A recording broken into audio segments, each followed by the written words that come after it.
bonjour à tous, bienvenue sur la chaîne de l'Examen Crypto. Nous sommes le mercredi 14 août 2024, 7h40. On va faire un point bien sûr sur la situation du Bitcoin. On va regarder les news et on va regarder les altcoins.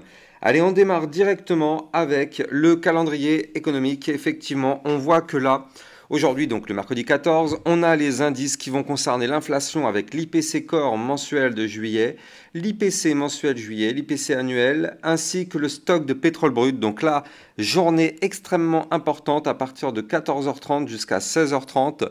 Les indices vont avoir une importance capitale. Donc effectivement, il va falloir surveiller ça de très très près. Ça y est, on y est. Donc à surveiller de très très près. Clairement, c'est voilà, c'est peut-être ce qu'on attendait depuis maintenant plusieurs semaines. Là, depuis 2-3 semaines, c'est ça les indices qu'on attendait. Donc effectivement, on va voir ce qui va être dit.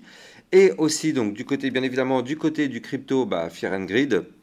On reprend un tout petit peu de couleur, hein. On est actuellement donc dans la peur, on est à 30, oh, quoique, non, hier on était à 31, aujourd'hui on est à 30, donc on gravite toujours hein, dans la peur. Effectivement, je pense que aussi une grande partie des investisseurs attendent eh bien, les indices que je vous ai donnés tout à l'heure, effectivement, hein. Et donc on va voir, ça risque d'avoir son importance.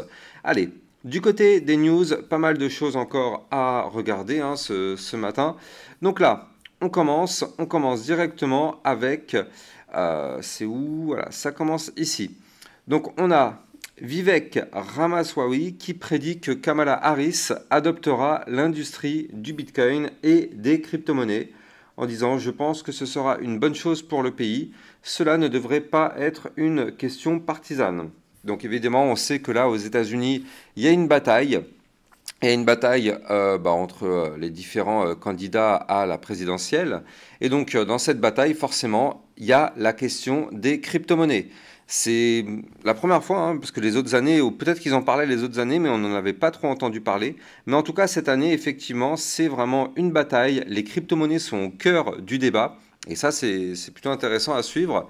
Et donc là, on sait que Donald Trump, lui, il est pro-crypto. Et Kamala Harris, pour l'instant, c'est bizarre hein, parce qu'elle a toujours été anti-crypto-monnaie, anti-technologie comme ça. Donc effectivement, est-ce qu'elle a fait un retournement de veste ou est-ce que c'est un simple coup politique pour attirer effectivement plus de voix? On verra bien. Mais en tout cas, ce qui est intéressant, c'est que vraiment, ces crypto-monnaies sont au cœur des débats. Alors, on a Coinbase qui s'oppose à la proposition de loi de la SEC visant à soumettre les DEX, donc c'est-à-dire les échangeurs décentralisés, aux mêmes règles que les bourses traditionnelles. Paul Grewal, directeur juridique de Coinbase, estime que cette proposition repose sur une hypothèse irrationnelle. Et oui, c'est vrai. Les échangeurs décentralisés, c'est pas du tout la même chose que les échangeurs centralisés, bien au contraire. Le but d'un échangeur décentralisé, c'est de faire tout le contraire d'un échangeur décentralisé, c'est-à-dire justement de garder cette partie un peu d'autonomie, d'indépendance, même de discrétion, hein, alors que sur un échangeur centralisé, au contraire, c'est déjà connecté directement aux systèmes gouvernementaux. Donc c'est bien et c'est pas bien. C'est bien dans le sens où de toute façon, un jour ou l'autre, il faut se réglementer. Il y a une partie imposition, surtout en France, hein, je parle, mais dans les autres pays, c'est un peu la même chose. Mais voilà, au bout d'un moment, il faut payer nos impôts sur ce qu'on gagne. Alors bien sûr, en France, c'est vrai que c'est complètement du racket. Hein, ça, par contre, je suis le premier à le dire. Je suis le premier à dire qu'il faut payer des impôts sur ce qu'on gagne, oui, mais faut pas non plus abuser. Je veux dire, payer des sommes comme ce qu'on paye en France, des pourcentages énormes par rapport à ce qu'on gagne durement, ça par contre, ce n'est pas normal. Mais c'est logique qu'il faut payer des impôts par rapport à ce qu'on gagne. Néanmoins, là, quand on est sur les échangeurs décentralisés, effectivement, on a encore aujourd'hui cette partie un petit peu de liberté, on va dire.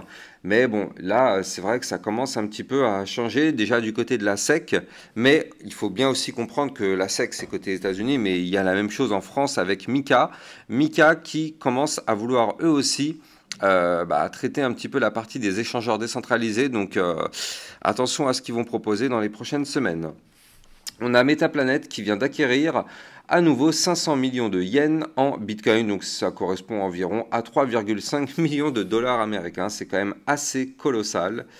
Autre chose, on a, alors ça c'est très intéressant, on a le Salvador qui pose sur la table 1,6 million de dollars pour créer Bitcoin City. Donc ça, c'est Crypto Détente qui nous pousse cette info.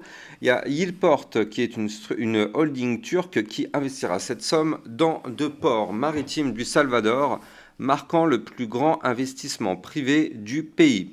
Donc effectivement, c'est hyper intéressant de voir ce que le Salvador est en train de faire. Hein. Franchement, ça build quand même pas mal là-bas du côté du Bitcoin. Donc bon, enfin ouais, c'est ça, c'est vraiment un pays qui ils ont adopté le Bitcoin comme monnaie économique forcément. Et puis derrière, ils build.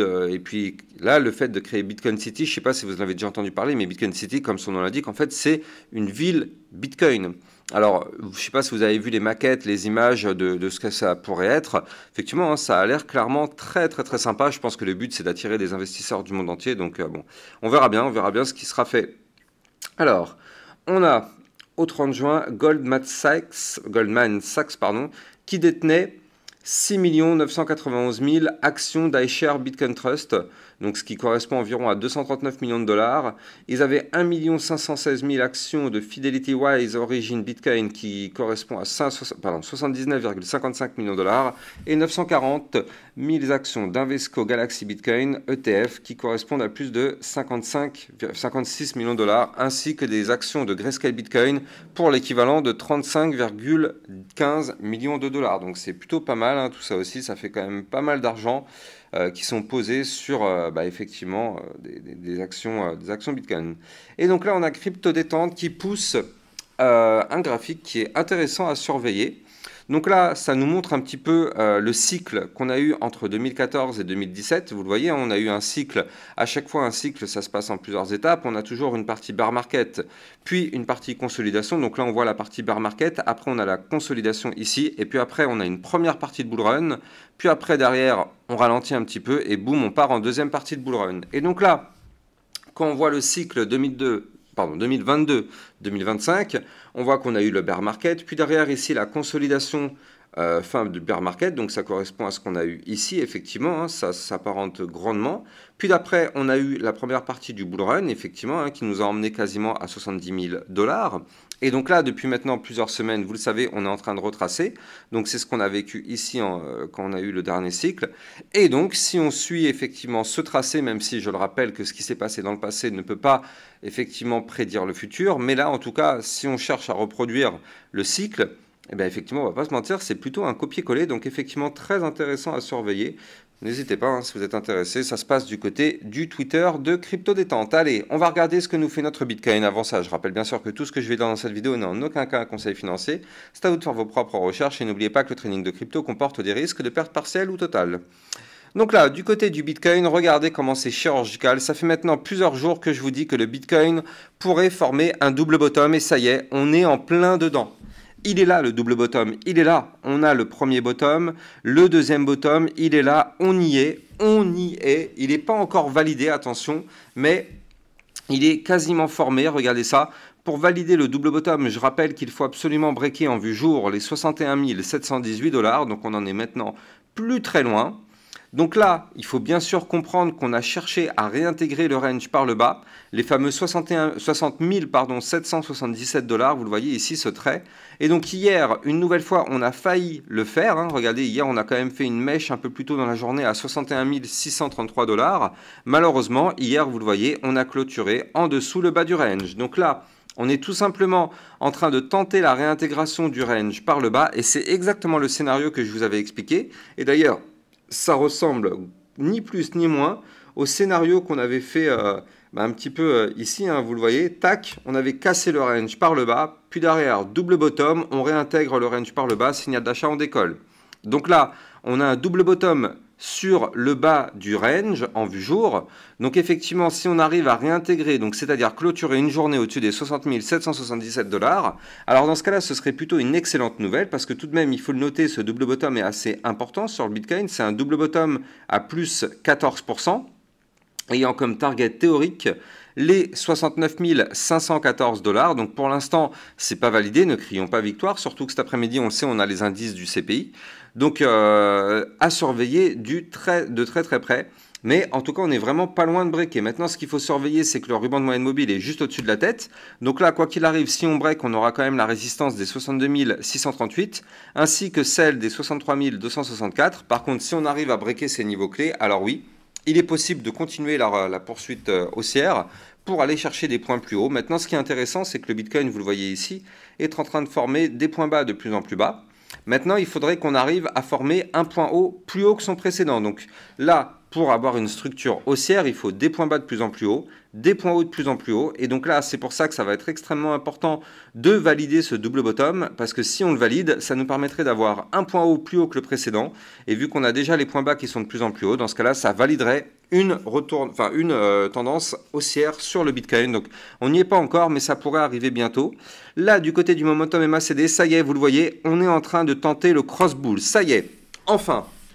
Depuis ici le 31 juillet, on n'a pas réussi à le faire. Et donc là, ça y est, les bears sont en train de perdre le contrôle du momentum en vue jour. Et donc là, vous le voyez ici, on peut effectivement avoir un momentum qui pourrait devenir bull à partir d'aujourd'hui, voire même demain, parce que là, ça y est, on est en train de crosser.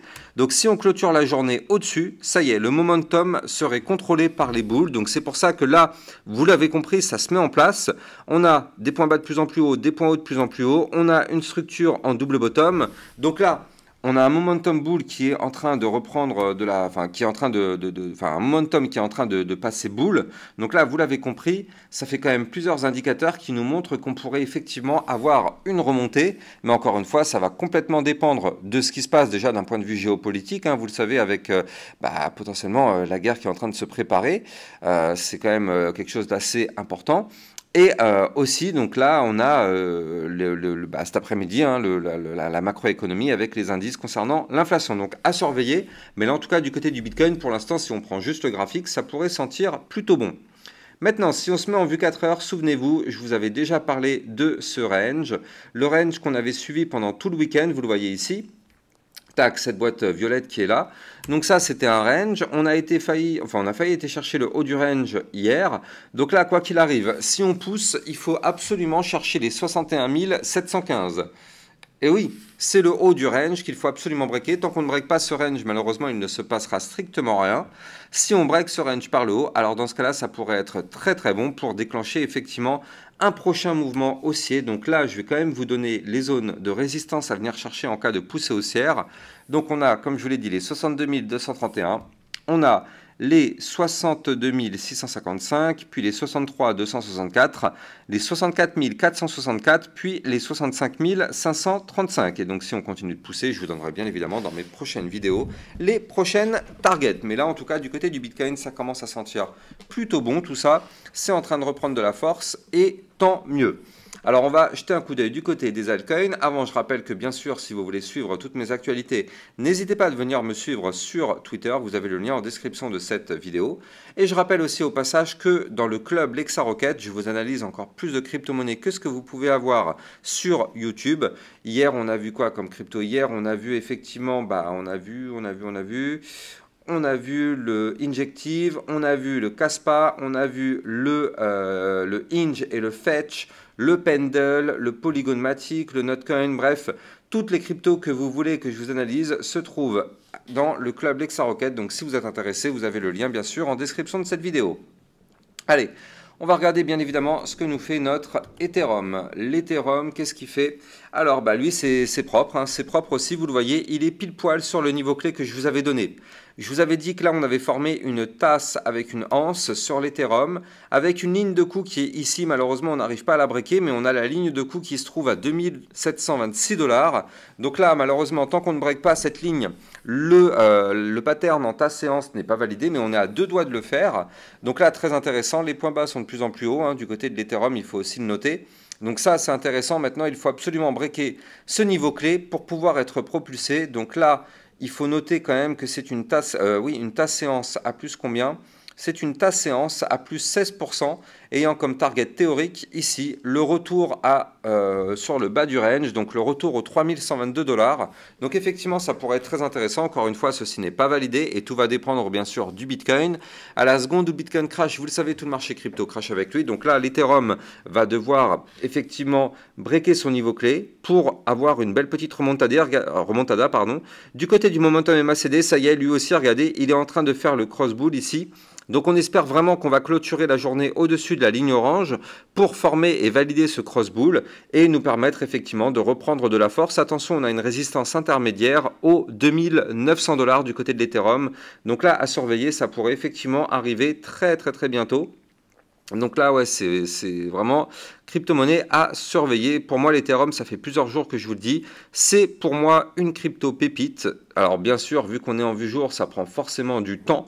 Mais il faut bien comprendre que on ne devient pas riche du jour au lendemain. Hein. Tous ceux qui vous disent ça, bah, malheureusement, ce sont des menteurs. Hein. Donc voilà, faites le tri dans vos amis. Ceux qui vous disent ça, ça sert à rien de les écouter. Quand on est en crypto-monnaie, ça prend du temps, comme tous les marchés financiers. Donc effectivement, soyons patients. Du côté du Solana, on a réussi à gagner la zone de résistance des 143 $. Malheureusement, on est en train de faire le pullback juste après, hein, ce qui est tout à fait logique. Donc là, on reteste la zone de support maintenant, donc des fameux 143 $. Si ça tient, ça permettrait au Solana d'aller chercher la résistance qui est ici à 148,08, voire même les 153 $, afin d'aller chercher par la suite ici les 160 $. Donc effectivement, si on fait ça, ça serait très intéressant, mais pour l'instant, on n'y est malheureusement pas encore, donc à surveiller de très près. Et je voulais vous parler aussi de la crypto AVAX. La crypto AVAX aussi qui est pour l'instant pas encore bien formée, mais qui est à surveiller tout de même dans les prochains jours. Regardez, elle aussi, elle est en train de nous former ici un pattern en premier bottom, deuxième bottom. Il va falloir breaker ici la ligne de coup de ce pattern à 22,805. Si on break ce niveau clé, ça peut être intéressant. Avant de continuer, je rappelle que pour trader cette volatilité, vous pouvez utiliser mon lien de parrainage Binance en description de cette vidéo qui vous permet d'obtenir un bonus à vie sur vos frais de trading et ça vous permet de trader sur une plateforme sécurisée vu qu'elle a enregistré PSAN auprès de l'AMF, donc pas de risque de fermeture. Donc là, effectivement, du côté de la VAX, ben, on va surveiller ce petit double bottom qui est en cours de préparation. Je vais me mettre une petite alerte parce que, comme je vous l'ai dit, pour l'instant, rien n'est validé. Mais ça pourrait être aussi une crypto pépite dans les prochains jours. Donc, clairement, crypto à surveiller. Pourquoi pas? Allez, moi, j'ai plus qu'à vous souhaiter une excellente journée. Je vous dis à plus tard pour une prochaine vidéo. Ciao, ciao!